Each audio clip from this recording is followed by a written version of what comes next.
yun guys, waiting ako sa aking pasahero. Yung dalaginding pati hanggang dito kahit sa Pilipinas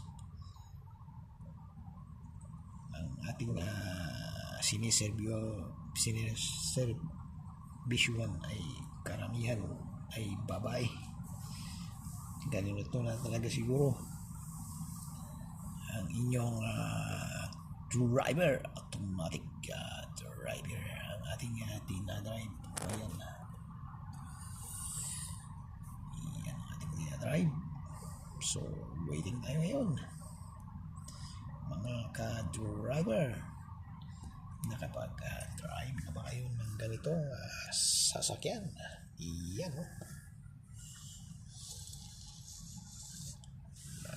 Push button lang. Iyan. Yan ang makabagong sasakyan dito sa KSA. Iyan.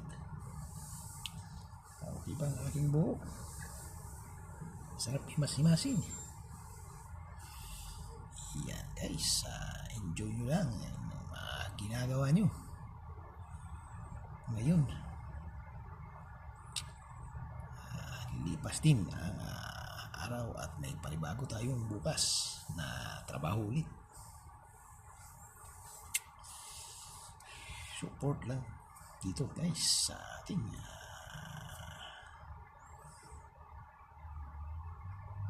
ano ba to, sa ating social media. Support lang kayo. Yan guys, bye.